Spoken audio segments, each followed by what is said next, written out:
Агенттік микроқаржыландыру және коллекторлық қызметтер саласында өзін-өзі реттеу институтын енгізуге бастама жасады. Бүгінгі таңда Қазақстан нарығында өзін-өзі реттеу моделіне көшу үшін барлық қажетті жағдайлар жасалған. Елде нарыққа қатысушыларды біріктіретін және олардың дамуына ықпал ететін 7 кәсіптік қауымдастық жұмыс істейді. Мұндай бірлестіктердің болуы өзін-өзі реттеуді енгізу үшін берік негіз қалыптастырып, қадағалаудың тиімділігін арттыруға және қаржылық көрсетілетін қызметтерді тұтынушылардың құқықтық қосымша қорғауды қамтамасыз етуге мүмкіндік береді.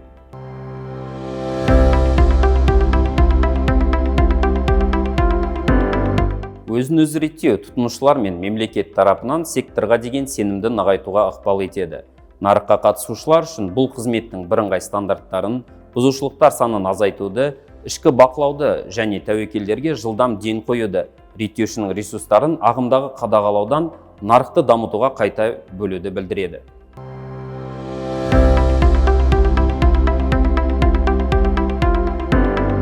Қаржы нарығында өзін-өзі реттеу институтын енгізу практикасы Австралия, Канада, Үндістан және Корея сияқты елдерде кеңінен қолданылады. Ресейде өзін-өзі реттеу институты 2015 жылдан бастап жұмыс істейді және микроқаржы ұйымдарын, микрокредиттік компанияларды және кредиттік кооперативтерді қамтиды.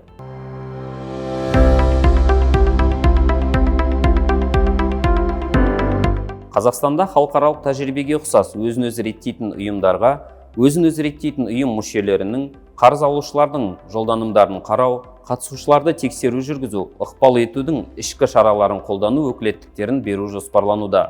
Бұл ретте агенттік басты назарды тәуекелі жоғары субъектілерге және өзін-өзі реттейтін ұйымдардың өз қызметіне аудара отырып, қадағалау функцияларын сақтап қалады. Осылайша микроқаржыландыру және коллекторлық қызмет көрсету салаларында өзін-өзі реттеу институтын енгізу жұмыстың бірыңғай қағидаларын қалыптастыруға, ұсынылатын қызметтердің сапасын арттыруға, бұзушылықтар санын азайтуға және бақылау мен даму қатар үйлесетін реттеудің теңгерімдік моделін құруға мүмкіндік береді.